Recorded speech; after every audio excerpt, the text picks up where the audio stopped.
ఇంగ్లీష్‌లో మాట్లాడాలంటే భయమా? మీలాంటి వాళ్ళ కోసమే spoken English personal training classes వెంటనే జాయిన్ అవ్వండి.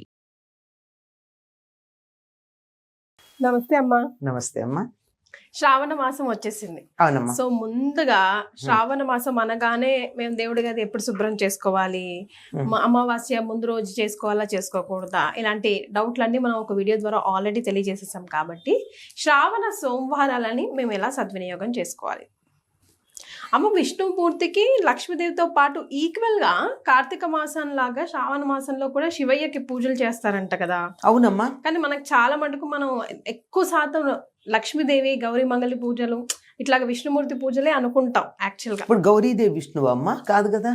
కాదు, మరి మంగళగౌరి చేస్తాం కదా. మంగళగౌరి చేసినప్పుడు విష్ణువు ఎట్లా అయింది? ఆటోమేటిక్ గా శివయ్య వస్తాడంటారా? అంతే కదా. ఇప్పుడు ఎట్లాగంటే శ్రావణ మాసం అనగానే పూర్ణిమ నాడు శ్రవణ నక్షత్రం ప్రాధాన్యం కలిగిన నెల శ్రావణ మాసం. శ్రవణ నక్షత్రం ఎవరిది? వెంకటేశ్వర స్వామి. ఆయనకి చాలా ప్రీతిపాత్రం.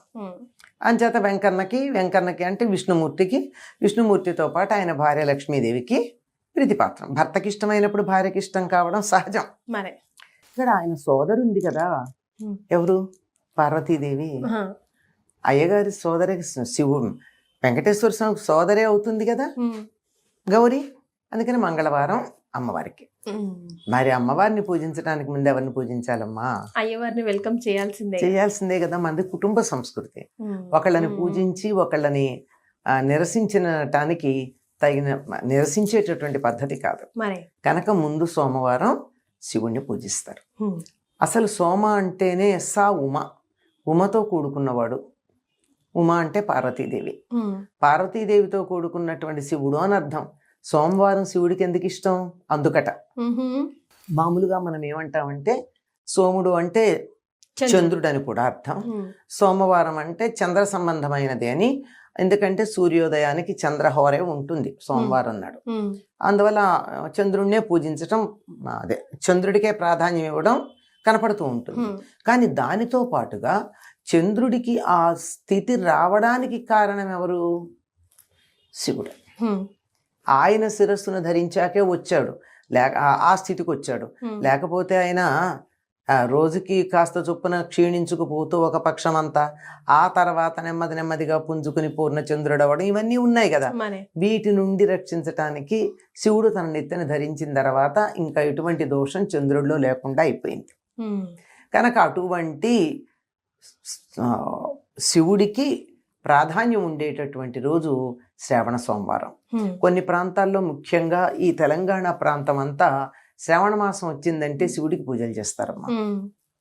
మామూలుగా అన్ని రకాలుగా అన్ని పూజలు చేసినట్టే తెల్లవారుజామున లేవడం, అభ్యంగన స్నానాలు చేయడం, శివుడికి అభిషేకాలు చేయడం, ఒక్క పొద్దు ఉండడం, పగలంతా ఉపవాసం ఉంటారు.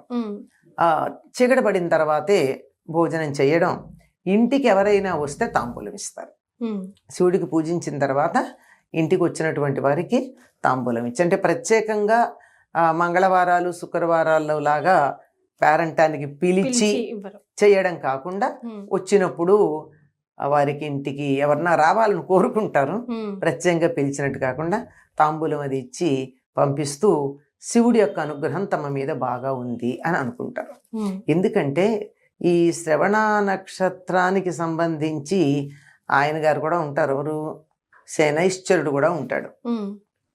ఆయన బాధ పోగొట్టుకోవడానికి చాలా పనికొచ్చేది కనుక శివుడిని అర్చించడం కూడా ఇందులో భాగంగా మనకు కనపడుతూ ఉంటుంది. అమ్మ, మరి అభిషేక ప్రియుడు అంటుంటారు కదా, ఎలాంటి ద్రవ్యాలతో ముఖ్యంగా ఈ శ్రావణ సోమవారం అభిషేకం చేస్తే బాగుంటుందంటారు? ఎలాంటివి చెయ్యాలంటారు ముఖ్యంగా? అంటే కార్తీక మాసంలో అయితే ప్రత్యేకంగా అభిషేకాలు చేసేటప్పుడు రకరకాలైనటువంటి ద్రవ్యాలతో చేస్తారు. కానీ మామూలుగా నిత్యం ఇంట్లో చేసేప్పుడు ఏం చేస్తామమ్మా?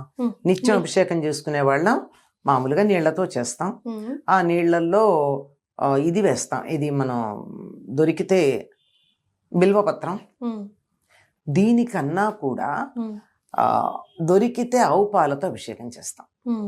ఆవు పాలు అంటే ప్యాకెట్లలో ఆవు పాలు కాదమ్మా, దాంట్లో కెమికల్స్ ఆల్రెడీ కలిసి ఉంటాయి. నిలవ ఉండడానికి కెమికల్స్ వేస్తారు కదా, అంచేత శివుడికి మంచిది కాదు, మనకి మంచిది కాదు. అనేకమైనటువంటి శివలింగాలు పాడైపోవడం జరుగుతోంది ఈ మధ్య పాలతో అభిషేకం చేసి. అంత అందుకే అంటే కవచం చూడండి. పెట్టేశారు ఎక్కడ, భీమవరం ఉమ్, మొదలైనటువంటి ప్రాంతాలన్నీ కూడా శివుడికి కవచం పెట్టేసి నేరుగా అభిషేకం చేయడానికి దూరంగా పెట్టారు. ద్రాక్షారామం, ఆరామ క్షేత్రాలన్నీ. ఎందుకంటే అవి సహజంగా వెలిసినటువంటి శిలారూపాలు. ఈ ఈ నిలవ ఉండడానికి యూరియానే ఏదో కలుపుతారు అందులో, ఇంకా చాలా కెమికల్స్ కలుపుతారు. అంతెందుకండి, మన ఇంట్లోనే ఉండాలి అంటే కాస్త బేకింగ్ సోడా వేస్తాం. మరి ఇవన్నీ కలిపి నిలవ ఉండడానికి ఇంకా వాళ్ళు పెద్ద ఎత్తున అన్నీ వేస్తారు. ఇవన్నీ వేసి తయారైనటువంటి ఆ పాలు గనక స్వామి నెత్తిన పూసినట్టయితే అవసరం ఆయనకి? మళ్ళీ తీర్థ రూపంలో మనమే కదా పుచ్చుకుంటాం. కానీ ఆయనకు అవసరం లేదు కదా. మనం బయట విషం తాగడానికి సిద్ధపడి రెడీగా ఉన్నాం కదా మరి అని నేను అంచేత కాదు. ఆల్రెడీ గరళ కంటుడు ఆయన ఆల్రెడీ ఆయన సరే, ఆయన రూపంగా ఉన్న రాతికి వచ్చింది సమస్య అంతా. మరి చాలా ఆలయాల్లో ఈ మధ్య కాలంలో పాలాభిషేకాలు తగ్గించేశారు. వాళ్ళు ప్రత్యేకంగా దేశీ ఆవు పాలతో వాళ్ళు అభిషేకం చేయడమే తప్ప మనం తీసుకెళ్లిన పాలతో చేయట్లేదు చాలా ఆలయాలు. కనుక దొరికితే దేశీ ఆవు పాలతో అభిషేకం చేయడం చాలా ఉత్తమం అమ్మ, చాలా ప్రధానం. మిగిలినవన్నీ అప్రధానం. ఇంకా అదే ఇంట్లో పాడి ఉండి ఆ పాలు ఇంట్లో ఉండేటటువంటి వాళ్ళు పాలు తోడుపెట్టి పెరుగు ఉంటుంది, ఆవు పెరుగు పంచామృతం.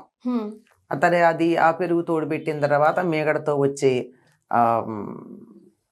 దాన్ని వెన్న చేసి తయారు చేసిన నెయ్యి, ఆ తర్వాత ఫలోదకంగాని అంటే కొబ్బరి నీళ్లు కానీ లేకపోతే తేనె తప్పనిసరిగా వాడతారు. తేనె కానీ చక్కెర కానీ, వీటన్నిటినీ పంచామృతాలని చెప్తాం.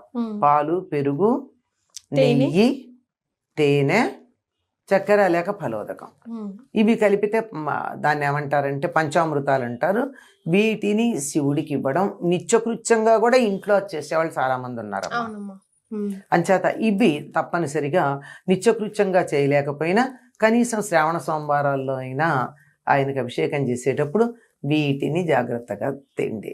ప్యాకెట్ పాలు కాకుండా మంచి పాలు దొరికితే పాలతో అభిషేకం చేయండి. లేకపోతే మనం అన్నిటికీ అక్షతలు వేస్తూ ఉంటాం కదా, వస్త్రార్థం అక్షతాన్ని సమర్పయామి, ఆభరణార్థం అక్షతాన్ని సమర్పయామి అన్నట్టు పంచ అమృతార్థం అక్షతలు కాదు, నీరు. అమ్మా తులసి దళం ఎందుకమ్మా శివయ్యకు పడదు? శివయ్యకు పడదని ఏం లేదమ్మా, ప్రధానం ఏం లేదు. ఒక్క వినాయకుడికి పడదు, వినాయకుడికి ఒక్కడికే, మిగిలిన అందరికీ అంత ప్రధానం కాదంతే. అంతకన్నా పడదు అని ఏం లేదు, ప్రత్యేకం కాదు ఆయనకి. దాని బదులు పంచతులసిల్లో ఒకటి ఉంటుంది కదా, రుద్రజడ అంటాం, అది వాడతాంగా. కృష్ణ తులసి, రామ తులసి, అవి లక్ష్మీ తులసి కాకుండా 5 రకాల తులసులు ఉంటాయి కదమ్మా, అందులో రుద్రజడ ఒకటి. అది సాధారణంగా సబ్జా గింజలు వస్తాయమ్మా దాని నుంచి, అదే రుద్రజడ అంటే, అది వాడతాం. ఇది కూడా వాడకూడదని ఎక్కడ లేదమ్మా, వాడరంతే. అక్కడ ప్రధానంగానే ఇక్కడ వాడరు, నాకు తెలిసి వాడకూడదని ఎక్కడా లేదు. ఒక్క వినాయకుడికి మాత్రం వాడరు అంతే. చాలా సంతోషం అమ్మా, ధన్యవాదాలు.